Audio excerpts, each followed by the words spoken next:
All right, and welcome everyone to the January 30th happy hour with me, and I am Eileen Cook. So welcome to everybody who's here tonight. Is everyone doing well? Yes. Yes, good. All right. So I have a couple questions that I have from people, but I'm curious before I start, anyone there have a burning question, something you're working on craft-wise? But since it's memoir related and you covered that last week. I would still take a memoir question. I'm hoping you will. Yeah, you're not forbidden from that. But maybe work on the questions that you have first and make sure those get. All right. Well, I will start tackling the first one, which I think is actually relevant kind of no matter what you're writing. So it actually comes from Bonnie, who's new to the Academy. And she's doing a sci-fi book where there's dragons and various things. And we were talking a little bit about world building. And I wanted to sort of visit world building, whether you're writing, again, sort of fantasy where it's absolutely vital that you're building that, or whether or not you're writing something that's contemporary and you're thinking about it in terms of setting, or whether you're writing memoir and you're thinking in terms of, you know, is setting even important in memoir? Like, does it matter where I'm placing that? So thinking about world building in that kind of much bigger kind of format. So one of the points I wanted to make, and it's quite interesting, Christy's now going to have heard this for the second time because I've had this discussion in my SFU class as well, is understanding that world building is just the background of your painting. It's not the foreground. The character is your foreground. So the example I'm going to be using is we're working with a student in SFU who's writing this very interesting world where all those missing communities like Roanoke and so forth that have disappeared, where entire towns have gone missing, have been sort of sucked into this portal, and they're living in a very similar world to ours, except there are dinosaurs. You know, which can happen. So there are these dinosaurs and, you know, there's sort of these various communities and things going on. And he's really been struggling with the story. And he turned in a piece last week that was, he thought, just a throwaway piece. He actually was not happy with it at all. And everybody in the class loved it.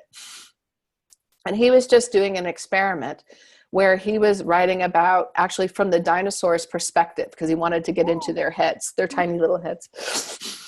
And so he wrote this piece from the dinosaur's perspective, but it was all about the dinosaur dealing with, she was in charge of, for lack of a better term, her tribe, and she had to get them from point A to point B, and they were being hunted. And someone that she cared about tremendously had been injured, and she has to make the decision, do we go with what's best for this group of people that I'm responsible for and leave that person? And everybody really connected to that on an emotional level. Yeah. And what was important really wasn't that they were dinosaurs. Like, I actually didn't care. And in fact, it said you could write that as if they were humans having to get from point A to point B. Yes. You could write that in the Old West. You could set that in a magical kingdom. You could set it in space. Yeah. The world is what's fun and interesting. Like, I think of it as the sriracha sauce that's going on. But what really matters, what pulls people through, is the actual character. So when you're thinking about world building, to remember that it is the background. It is not the most important thing that you're tackling. It's the flavor. It's what, you know, may make things interesting. And you can use things to emphasize. So if you're setting a book in a small town, that has a different feel to it and can impact things like tone and conflict than if you're setting it in a big city. And you can use those descriptions of setting to kind of hit what emphasis you want. So if you're writing about a small town and you're wanting to write about a character who's feeling lonely, how can you describe the setting in a way that gives that feeling? Yes. So one of the exercises that I have done in various workshops that I really like, that I would encourage people to think about, to practice that, is to sit down where you are now or in a coffee shop, any place really. And what I'd like you to do is just describe the setting. So if you're in the coffee shop, you might talk about, the feel of the chip tables, the smell of the coffee in the air, the hipster guy one table over working on his screenplay because they're always writing a screenplay. You're going to put all these kind of small little details in, and then I want you to draw a line. And then I want you to say, I'm now going to describe the scene as if it is a horror movie. So suddenly it's the whirring burr of the coffee machine grating like 1,000 nails on the chalkboard. And you notice that the red on the tables is the same color as dried blood. So you're going to pick out different details because it's scary. You're trying to build a feeling that's scary. Versus if I say, now write that scene all over again, same coffee shop, but now I want you to do that you are waiting to see the lover that you split up with 40 years ago, who is now suddenly back in your life, and you have an opportunity. So what are you noticing? You're noticing couples or the smell of someone's perfume. And should I have worn perfume? I didn't. You're going to pick up, again, different details because you're trying to emphasize that sense of longing or building romance in it.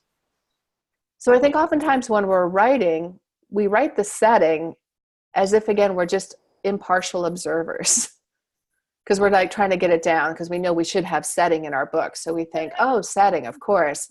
Let me look around the room here. Oh, yes, there's a dog on a bed. Yeah, there's a dog on the bed. And now I'm going to write about that.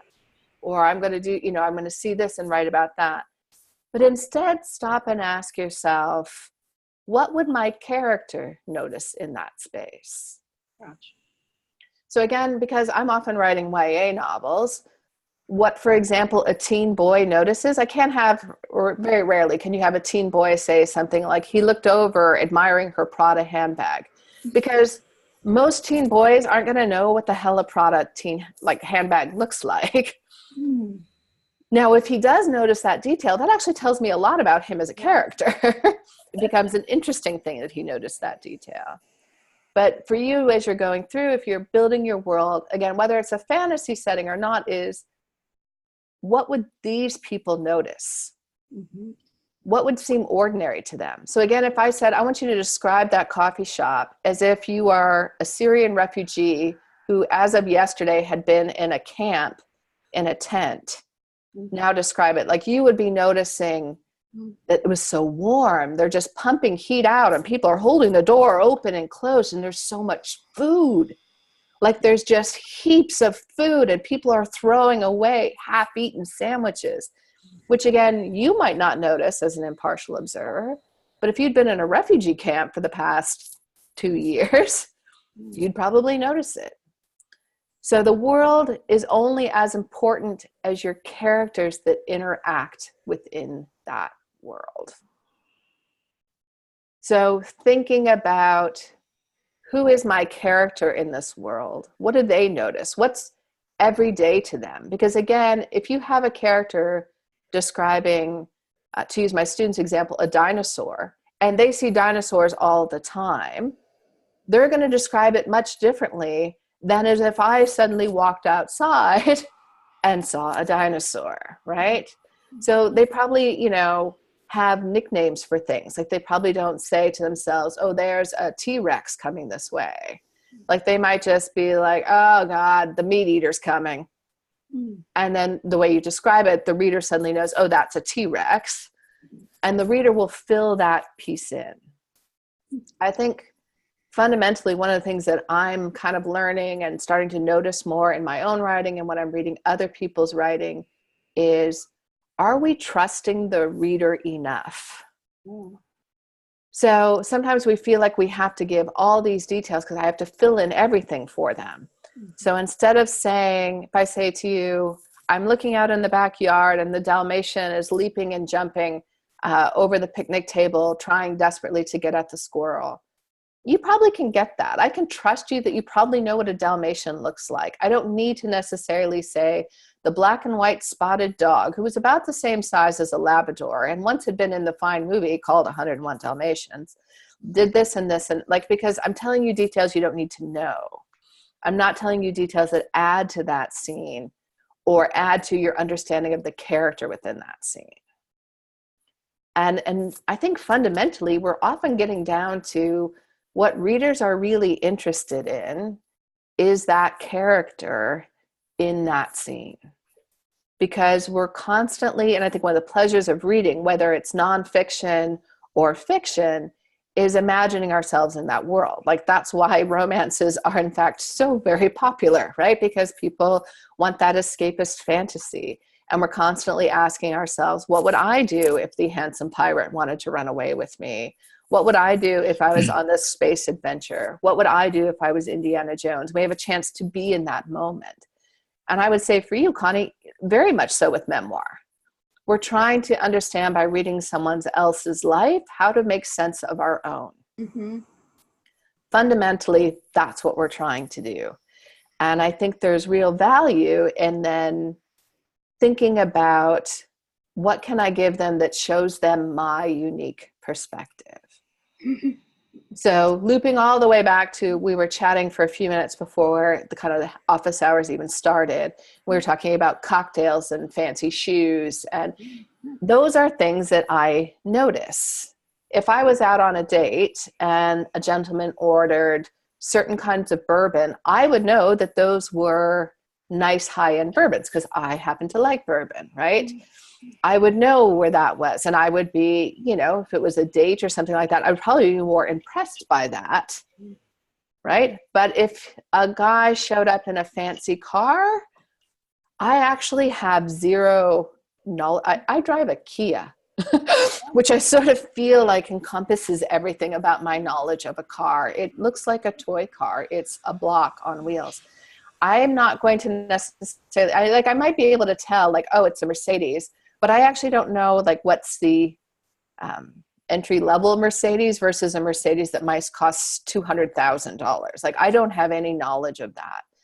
But if you're writing certain characters, they would know that. Those would be a detail. They would look at a car and be like, he was driving a Mercedes. It was I have to make this up, an X5 Kia 109. You know, and he realized like he didn't get out of the dealership for less than 150,000 with that car. And then, you know, maybe describing the leather interior or something like that. And again, for the reader, that tells me, oh, this is the world that that person inhabits. So that was a very long way of saying, at the end of the day, world building is your background. Your character is the foreground. That's what the people are going to notice when they first look. Background's important in the same way that, you know, when we look at a picture like something like the Mona Lisa, we're first looking at her and her smile and trying to understand what's her story. But our enjoyment of the painting is also enhanced by this Tuscan background, by the sort of what things are in, you know, what kind of relief versus not relief, what is in focus, what's not in focus. So it's very important. And particularly if you're writing speculative fiction or science fiction of any kind, because you have to create a world. You get no freebies. If you're writing contemporary stories, you get a certain amount for free. You can say they went into a Starbucks, and most people are going to have a pretty good idea of what that looks like without you explaining it. If you're describing a canteen on another planet, you're going to have to give me more so that I know what that looks like. But at the end of the day, I am less interested in the space than I am in the people who inhabit the space and their reaction to the space and what they notice in the space. Any questions on that question? The Mona Lisa is very small. I don't know if you've seen it. Yes! I'm surprised. I went, that's it? Oh my God. I expected, yeah, particularly You expected bigger, yeah. You go to the Louvre, and the Louvre is full of these paintings that are, you know, 6 by 13 feet or whatever. And then you see this cluster of people all around this thing, and you have to kind of fight your way to the front of the crowd. And it's 8 by 10 or more? a little bigger than 8 by 10, but not by much. No, it was, yeah, it was way smaller than I'd expected. Like, it was like, huh. And I mean, it's good. Don't get me wrong. I'd take it if they were passing it around. But it certainly wasn't what I expected it to be. So I thought that was sort of an interesting thing. Well, Other questions on that? I have a couple of questions. One, I'm not writing memoir, Connie, but I'm sort of interested in how a memoirist handles setting, depending, I guess, on what that setting is. So when I think of, popular memoirs that are out there, say, oh, here I am, my name is whatever, Haram, and I'm from Iraq, and this is my story. To me, what's drawing me in is the setting right away, right? But then you have to make it more. Essentially, it's Haram. Because otherwise, right? yeah, because otherwise you can get a nonfiction book on Iran. Yeah, right? Yeah. You can get a book on Iran, and what's interesting is how is that person interacting with that world, and what can I learn from that interaction with that world that I probably am then reflecting on in my own life. So thinking of something like, did anyone read Wild, which was Cheryl Strayed's? Yeah. No. So first off, I'm going to say a bias.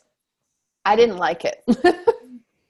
So Wild is a story about a woman who is getting over the death of her mother. That's kind of the journey that she's on, as well as kind of her own drug addiction and bad male choices that she has made over her lifetime. And she does it by deciding to walk the Pacific Trail. So she's walking from basically Southern California for weeks and weeks. And it's this isolated thing. And there's like wild animals and possibly a rapist on the trail and all sorts of problems. And I was just so frustrated because the narrator, Cheryl, is like the most poorly prepared. Like she'd never put on her boots before the day she went on the trail. She never picked up her fully packed backpack until the night before she leaves, when she suddenly realizes, like, I can't actually carry all this. And for me, that was because I am not an outdoors person. I felt like I would know that. Like I am the least outdoorsy person in the world. And I would know if I was going to hike 1,000 miles, I should try on my shoes before I go. So for me, that took me out of the memoir. But for a lot of people, they embraced that because they felt her mistakes maybe echoed mistakes that they didn't get caught up on that detail. Yes. And the book is all about isolation. It's about she's pulled herself away from everything. She goes days without talking or seeing other people. She suddenly realizes, if I fall and hurt myself in this place, I could die. If I, lose my food, if it falls off this, like I didn't tie it up and the bears get to it, I have nothing else to eat until I get to the next checkpoint. Yeah. And that, I think, is really a stand-in for, at the end of the day, if you're dealing with grief, you're on your own. You can be surrounded by people. You can have all the support in the world. But in the end of the day, if you're going to make it through that valley or that challenge, you do it one step at a time by moving forward and probably by failing and falling and getting up. So I think that setting enhances that. Mm-hmm. If you think about something like Eat, Pray, Love, which was really well known for this setting because it's all like Italy tourism went up like 5,000% after that book came out. That's often about kind of reflecting in abundance, right? So, this is a woman trying to figure out what's actually important in her life by leaving everything else behind. Again, a lot of memoir has to do with travel or being forced to travel in some occasions because you're having to walk away from everything or starting over in a new town or a place. And it's about rebuilding that. And the setting can, in many ways, like how you choose to describe that setting can enhance that. It was kind of a character in that story, right? Yes. Wow. Right. And she went from Italy to India. Yep. Yeah, And then Bali. Bali. Yeah, I was Bali, like, I yeah, can't remember where she went in the end. Yeah. And each of those places is around her discovering some part of her. And I do think that is often when we have insights into ourselves. And that's often what a memoir is, hey, I had some insight, right? It's around being uncomfortable. When we are comfortable, we are less likely to notice things. That's why when you're on vacation, you're constantly like, look at that, look at that. And I don't know if you've ever had the experience of showing someone around your city and they'll suddenly be like, wow, look at that building. And you realize you walk by that every day and you never noticed anymore the Art Deco front of it.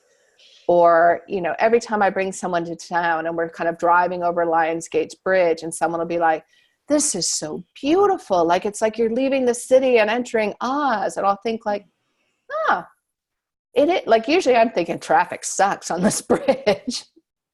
I'm not seeing it anymore. So by stopping and kind of noticing the setting, you're kind of noticing other things, including things that may be about yourself. You can imagine if you're describing being outside, it's a cool night in the summer, there's like a fire pit going, you're all alone and you're looking up at the stars. If you're writing a memoir that is about you falling in love, it's, you know, so it's the tale of your romance, you're going to describe that in the way like, you know, the warmth from the fire felt like the warmth from his skin. You know, look, 1,001 stars to wish on. I wish here for our children. I wish on that one for this. I wish on this for that. If you're writing a memoir about grief and loss, it's about how empty is this sky, that there is nothing in this space. You're seeing things differently, and everyone's had that experience, right? There's nothing like, I remember we were taking care of my mother-in-law near the end of her life, and it was Christmas time. And so we would have to be going into places like restaurants or go into the mall to pick something up. And it would be this totally incongruous moment because there's all these like singing caroly people. And it's like, you have no idea how awful this is.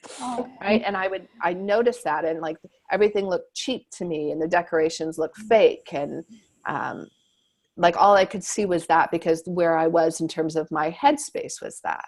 Gotcha. So again, whether it's fiction or memoir, I almost think it doesn't matter. If you have a character and you're trying to say in this headspace, they feel alone or they feel scared, then have them look around as someone who is alone and scared and say, how do they perceive those things? That coffee shop, that Starbucks coffee shop, if you're, you know, coming out of a breakup, you're looking around and being like, they came together and they came together and they came together. And over there, there's that couple where he's basically feeding her the muffin and they're 85 and I bet they've been together forever. And I'm never going to be together because I am alone. I am the lone chocolate chip muffin in the stand. Like, that's what you're noticing, which again is completely different than if you're in the Starbucks bottling up rage because you're about to have it out with someone. You know, every sound is, you know, like grating on you, and you're like, that person's laugh one table over, and like, I'm going to, you know, take that laugh and shove it here. It's the same coffee shop. And I think too often, and I include myself in this, not like I have it all together, too often I default to just describing the coffee shop as if that's all that mattered. When that's not it at all. What matters, again, is my interaction with that space. And if then you want to add aliens or dinosaurs or Victorian magic wielding wizards, that's just fun. That's just extra with that. So Connie, did you want to add anything to memoir, or your thoughts now when you're thinking about your own memoir and setting? Yeah, that was brilliant. I also paint, and there's something called reflected light.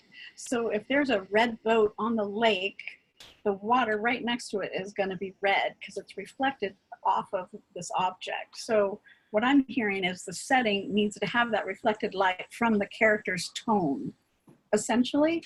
Or yes. Or just what they would see, what they would notice tells me about them, rather than just mundane details that might give you the exterior, but not give you any clues about their internal state.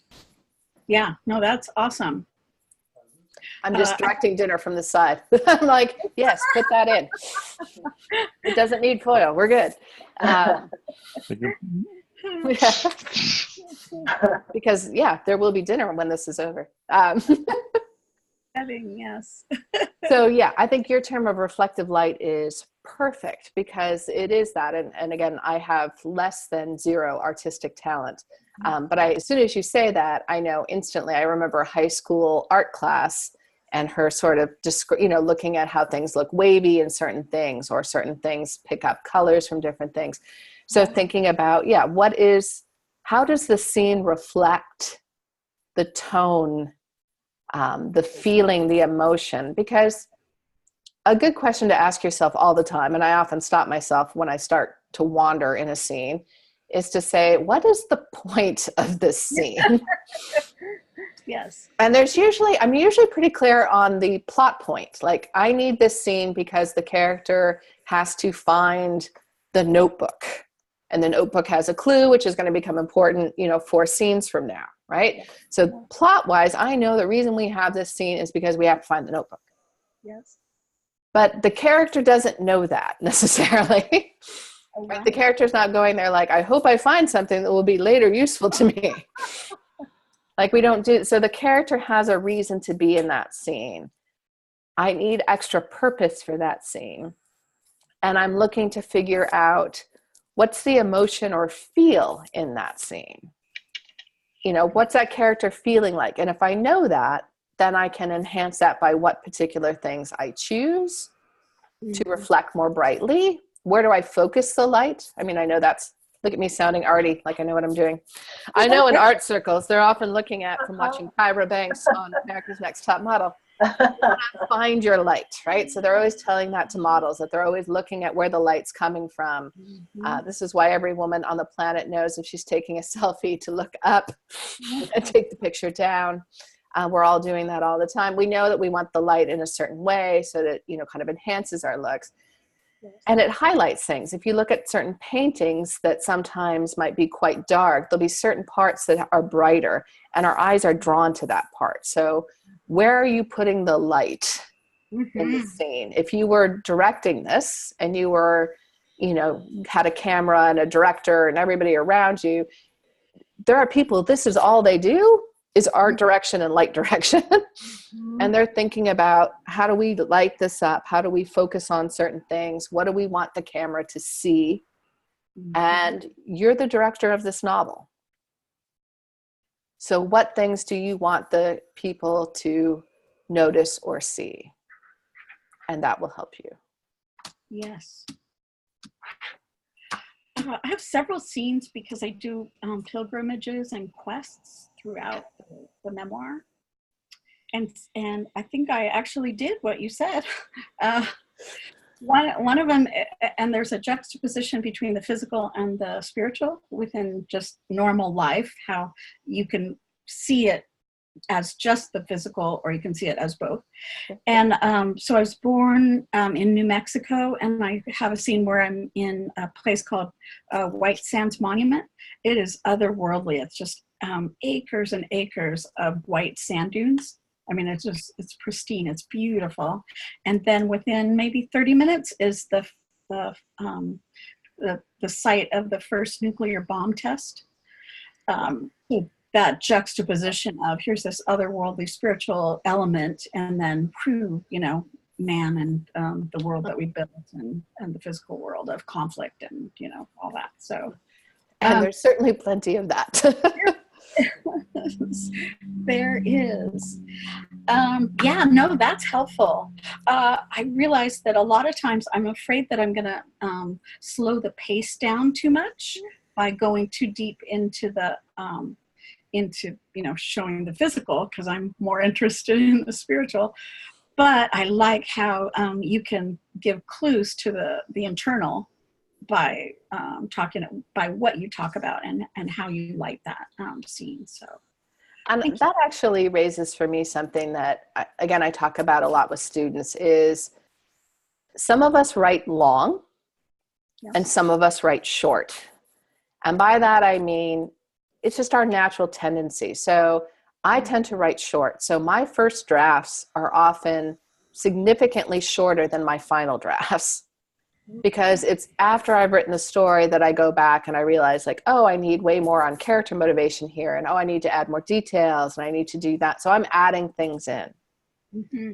I have another friend, God bless her. She writes long, right? So she's adding everything, like, and she will often cut up to 50% of her first draft. Wow. Which, like, if I cut 50%, I'd have a novella. So, like, I have to be adding things back in, and she's taking them out. So I think we have a natural tendency, and to start thinking about, and neither is right or wrong. It's, you know, the same as saying I like to write in the morning versus I like to write at night, or I like to write in a coffee shop, I have to write at home. That doesn't really matter. That's just your process. But if you know your process, then you can work with it. So thinking like, okay, I need to, you know, maybe add a little bit more scene detail because I can really emphasize here. And then sometimes we go too far and we do have to cut some of those darlings back, but doing that. And the other thing you said, Connie, that really resonated with me is I have found the more I have learned about writing has been both good and bad. So the good part was realizing that before I had any idea of story structure, before I ever heard of the hero's journey and heard of inciting incidents and midpoint event and points of no return, I was kind of doing most of that stuff. Okay. I had a kind of natural understanding of story that probably comes from having read 1,000,001 books. Like, I love reading. I love listening to other people tell stories. So I'm constantly sort of at some level understanding that.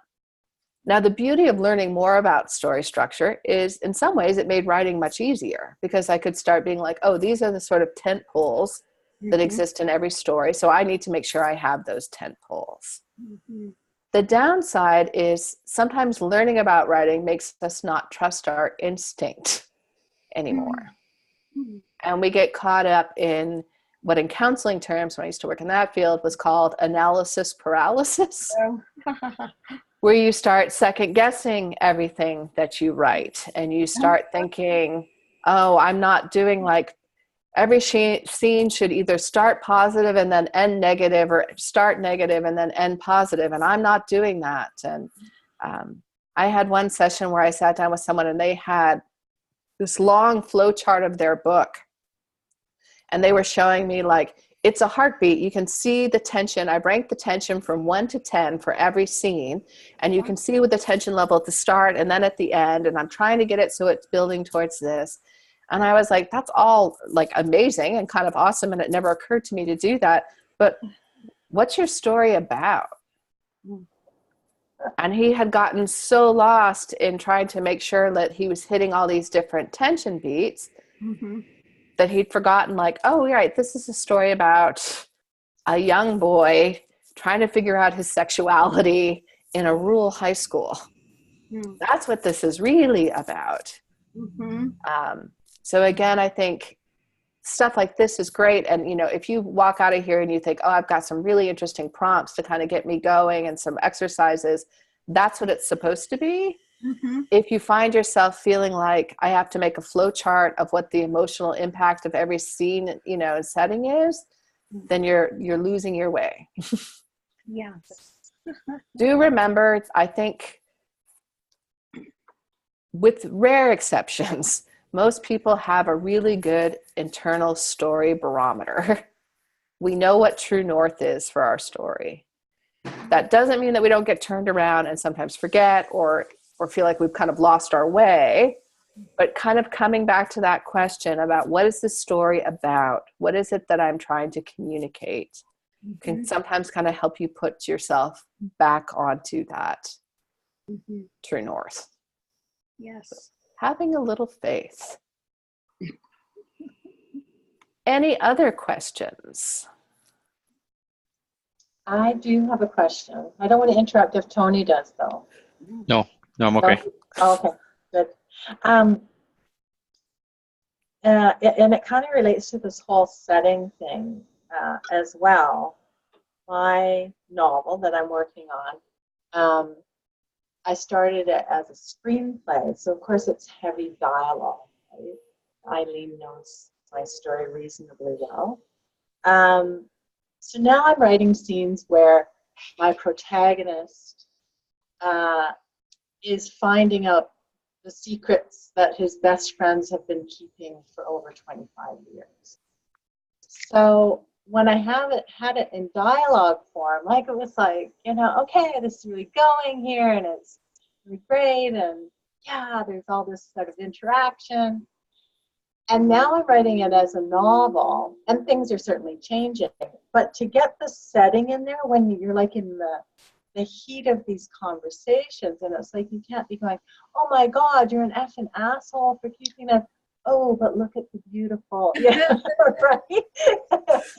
So I thought, okay, I'm just going to kind of write it without trying to pay too much attention to the setting. But now I'm going back into this one particular chapter with one of the pals, and they're on the soccer field, and they coach the girls' soccer team, and so this activity is going on. And so Sam wants to pay attention because his daughters are playing soccer, but his friend has just revealed like this secret that's like, oh my God. And so what does he notice? And I'm really struggling with that. Like, what the heck do you notice? He notices that, different physical things in his friend. I thought, yeah, I think that would be a valid thing. That is certainly what I would notice. But in terms of, he should be noticing what his girls are doing on the soccer field, but he's not. So then I'm really struggling with, trying to keep that tension and this, just, oh my God, my friend has deceived me for so long. But he's getting hit with all these deceptions. So he's breaking down slowly but surely. And I think he would notice less and less and less, right? As he's getting to the point of really falling apart and really actually expressing emotion, which he has really not done since his wife has died. So, thoughts? But he wouldn't do that. He wouldn't do that on the soccer field, right? No, He'd have to try and keep it. As a guy, he'd have to try and keep it right? together. Yes. Yeah, and he's focusing on this, and then his buddy's telling him this stuff, and he's like, "Excuse me." Right? Can you hold that thought till later? Because I'm focused on this thing. Yeah. And what his emotional, I think Tony's raising, so I'm going to go full circle. I think Tony's also raising, and gender is an interesting thing with that, where a woman might easily identify, I feel betrayed and hurt by what you're sharing. Mm-hmm. And Tony, feel free to speak up if I'm wrong, because the last thing I'm going to say is that I understand men, is that a guy's perspective might be more annoyance, because I can't let myself feel hurt or betrayed here. So I'm actually irritated. He'd be angry. He'd be angry. Yeah, be angry, right? He'd be pissed off and say, "You're an asshole for doing that," right? That's sort of what I'm trying to convey. Yeah. And he may actually not, and I don't know your story, but if I'm watching, if I'm paying attention or I'm coaching that soccer, I'm focused on that. And then I've got this, what? Like, and then we'd have a conversation after, one-on-one, like in the car or behind the bleachers or something. Yeah. But I'd be really pissed off. Yeah. Okay. That's good. Because I'm going for that piss off factor. Yeah. That male, thank you for your male insight. Yeah. Then he drinks a bourbon and then he no ice. No ice. Yeah, I know nothing about alcohol, so I really have to do a lot of research. I can help you with that.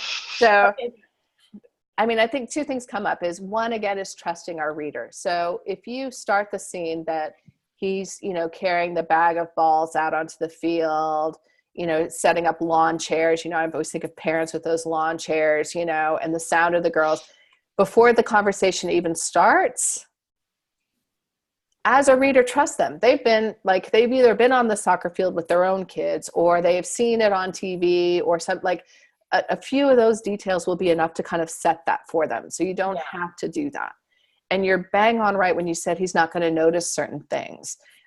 Sometimes I'll see someone's writing an action scene and they'll be like, I fell to the ground, the glass fell around me, 1,000 beautiful shards, the sunlight reflecting through the broken glass like rainbows, which reminded me of my Aunt Catherine's house on the lake where the light would dance up. And I'm like, through that whole section because I'm like, someone is shooting at you.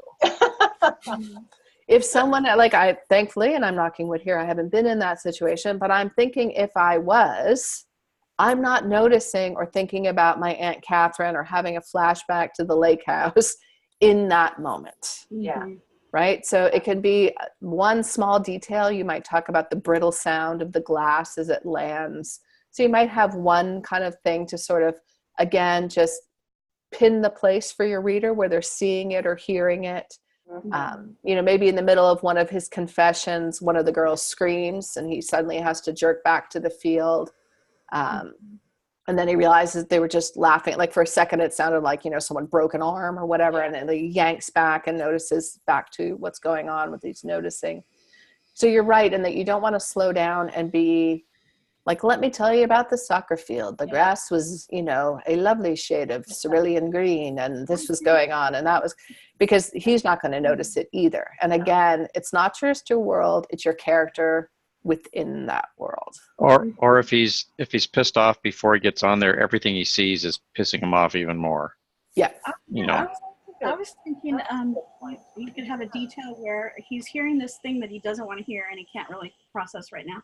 And maybe he steps back and he steps in a puddle or even dog poo, which will piss him off. And then he can, you know, activate his pissed offness and, and gives him a chance to move away from the conversation that he wants to get away from. I don't know. Right. But also says, okay, we're outside and, you know. Yeah. There's puddles and dog shit. And you just stepped in it. You know, Yeah. You literally just stepped in it. Yeah. And again, it's thinking about, it's our interaction with that world. And if you've ever had that where you're having like the world's just crappiest day and you go to the grocery store, suddenly it's full of everyone who like can't drive a cart as if they've never seen one before. Like, seriously, you're going to stop right okay. Like the rest of us will wait till you pick out your Fruit Loops and then we can all go. Like everything you see, everything annoys you. You've got the cart with the jiggly wheel, you know, the deli person's taking too long. All of those things that's how you're filtering that experience. Versus if you're going to the grocery store because, you know, you're going to make dinner because you just got this great promotion, you know, it's like, hi, deli guy Bob, good to see you. You know, like everything's sunshine and roses because of how you're emotionally feeling about that. Yeah. So again, it's not what he notices, but how he's filtering what he notices through the lens of what he's feeling. Yeah. And then Tony's adding, Tony's adding the added complication of your character may not know what they are feeling. Yeah, and he's just come out of, you know, a discussion with another friend who's told him that he's been lying to him about something else. So he's really pissed off. So he's really pissed off already by the time he gets there, but he thinks, okay, I've handled that. So he's trying to put that good spin on it, and he loves his girls, and he's there for the girls.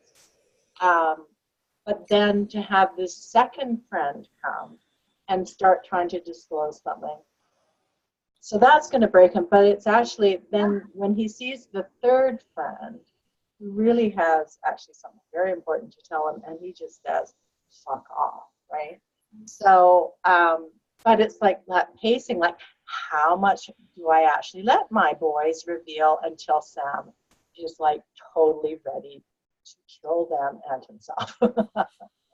Poor Sam. Poor Sam. I Just keep throwing everything at him, though. You're on the right track with that, for sure. When in doubt, make it worse. Thank you for the man's perspective. Yeah. But yeah, I think we're adding two things. So we're talking about, you know, reflecting, you know, reflective light, as Connie talked about it, and the idea of, you know, what's the emotion in this scene? But then also asking yourself, does my character understand their own emotions? And we know, again, having worked as a counselor for a long time, that we often confuse emotions. So anger and fear are very closely related. And there are people who lash out in anger because what they really are is scared. Yes. And people, you know, can confuse emotions, or we don't want to feel a certain emotion for whatever reason. And I think this is even that much more for men. So I think women are sort of reinforced for having emotion and for, you know, being able to identify our emotions. And I'm not sure that men get that sort of same kind of thing. And in fact, although I think we're slightly better as a society now, I think we're still often sending the message that, you know, boys don't cry, and, you know, they keep a stiff upper lip and they hold it together. And Sam is a dad who desperately loves his girls and is holding it together for them to the point of he's not dealing with his own grief, right? Exactly. Yeah. And it's going to come out as anger. Yeah. And then he's going to feel like shit about that, right? Because if he snaps or gets angry at his girls, which is one way of, you know, potentially dealing with that, or having them see him get angry and be like, whoa, like dad's out of control, right? He's going to feel even worse. Because, you know, his job is to take care of those girls and to, you know, give them a safe place to land in the loss of their mother, right? So he's feeling that extra, and he's going to be feeling, I suspect, quite isolated. And again, whether or not he can identify that, but he's lost his wife. And again, I've not been a parent. It's much easier with dogs, but I'm guessing if you are a guy trying to parent young women in the absence of now not having your wife, that's like, please God, don't make me have to explain what getting your period is. For all that is holy, please don't make me do that. Don't make me, you know, I don't know what to tell you if you just broke up with your first boyfriend and he made you cry. Like, I know I want to go punch him, but that's probably not appropriate. So he's going to feeling isolation. I'm guessing he's going to feel scared that he's going to screw this up, that he's, you know, that his kids have already had one trauma. Now they're going to have another. And then you're going to layer on top of that. He's probably pissed at his wife because she died and she bailed on him. And she left him alone with these girls. And now his friends are suddenly like, you can't fall apart. Like, I do not have emotional bandwidth to carry you. I'm already carrying these girls and, you know, my own issues. So, so just write that, Christy. Okay, good. Okay. Just weave all that in. Yeah. So we'll just, you know, when we're done with this call, just weave that all in. Get it off to the publisher next week. Yeah, I think you're done. I just had a comment. This is a completely different topic. Go. So and Eileen, I've been talking to you about this, so I bought software called Pro Writing Aid. And you can do it on a monthly basis, or I bought the lifetime subscription. It was like $150. And it's I'm going to say it's a grammar checker, but it's way more than that. And you can open up Word documents, you can open up Scrivener files, and it's unbelievable. Like I'm going through the ballet novel, and I you know, there's things it highlights, and you go, okay, I don't agree with that, but the majority of the things that they're highlighting, I agree with, and it's making the writing way better. Wow. And there's a variety of, like, there's about 10 different, they call it reports, that they highlight different things. Like there's one called Echoes, and it shows you if you're using words too often in the same sentence, or it says, oh, you've started the sentence 3 sentences with he in the first paragraph. Do you want to try something else, right? So it's and there's a free version. You can just upload a piece of your text into a web editor, and you can have a look at it that way. But I liked it so much, and I'm in about chapter 10 of the ballet as I'm going through it to try and clean it up again. So a few things to add to that, because you raved about it last time and it sounded so interesting. I sent our fearless Crystal off in search of things. Right. So for all members now can get a coupon for a percentage off Pro Writing Aid. So it's in the Academy now. So we got a coupon for you, so you can get yourself a little bit of a deal. So that's a bonus. And you know, when I heard you talking about it, and what I thought would be useful is having stuff flagged for you just gives you that chance to reflect. Like, do I want to use look Yeah. 4 times, or can I change one of these to glance, or Yeah. um, Yeah. and those are things that, I know that I'm looking for in kind of that 3rd and 4th revision that I'm going through, or when I, editing someone else's, I'm trying extra hard to see that. But if you can get that by a software program highlighting it for you first, you're going to catch so much more of that. And you're also going to have the luxury of making a conscious choice. I'm using the passive voice in this area. Yeah. But I am choosing to do that versus I actually had no awareness that I was using passive voice in this paragraph. Yeah. And I think, it's a good way. The only thing I would say to people is don't necessarily use it too early. Because again, I think you can sometimes stunt yourself with being too concerned with stuff where if you're going to cut it out anyway, because you're in a very early draft, just get the story down. Yeah. But having it go through, and then I think what it also, something like that will do is, and I don't know if the software, you may know this, Tony, if it has a learning capacity, that is, does it recognize like you do this all the time? No, it doesn't do that, but they do updates. So, and they send down updates, and you can use a web editor, or there's something you install on your Mac or your PC. But it actually goes back to their website, so you can't use it offline. You have to use it. You have to be connected.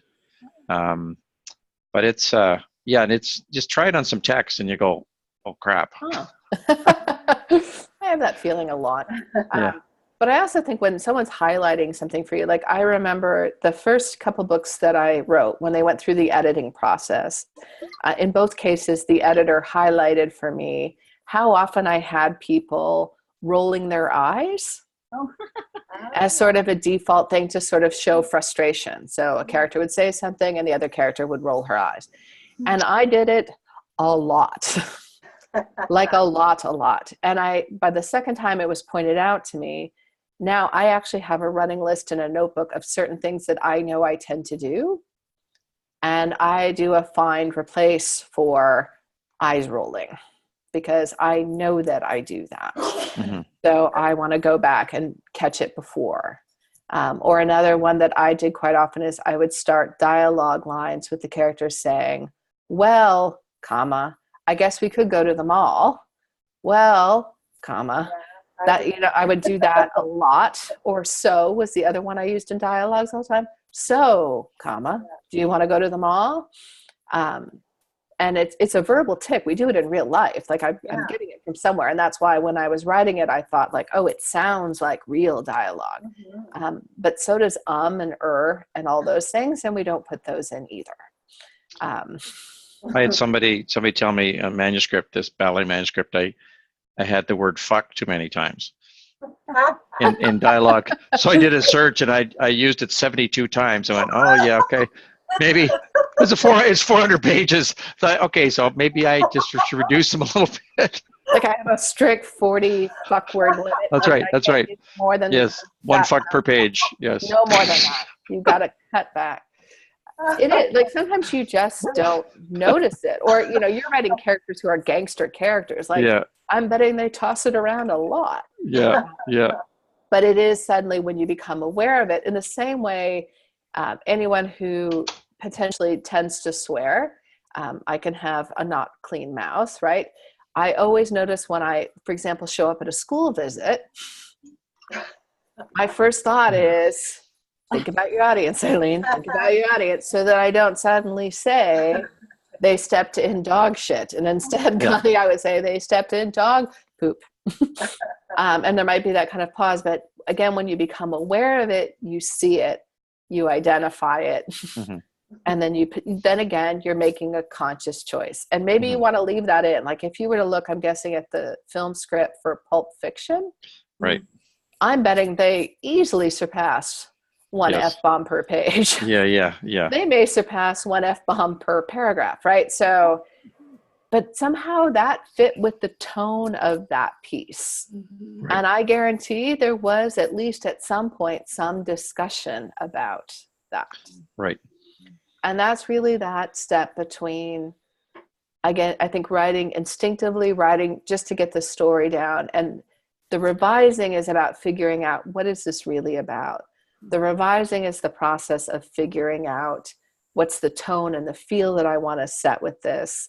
And it's about then making more conscious choices. So, Connie was saying, it's about making the choice. Does describing this here take away from the pacing? Am I suddenly slowing it down too much? Or no, I need to have that in because it gives an emotional beat. Am I using the passive voice on purpose, or have I just lapsed into it because I've been doing writing for my day job for too long and everything's passive voice in my day job, right? So it becomes a thing around, what choice am I making as the director of this novel? You get to direct the actors, tell them how you want their performance to go. You're giving, advice to the costumer, and you're trying to sort of set up, what is the camera looking at? Because if you're setting a scene and again, the camera like narrows in and focuses in on a pen, then the audience is thinking that pen is somehow important. That's Chekhov's. If you show a gun in Act 1, it has to go off in Act 3. So if, when you're doing those details, to be aware of it. And thank you again, Tony, for setting it up, because I'm getting that pride, especially now that I can get it on sale, which is like my favorite thing ever. Just because I think it will be helpful for me, and also helpful when reading student pages and so forth, to sort of spot things.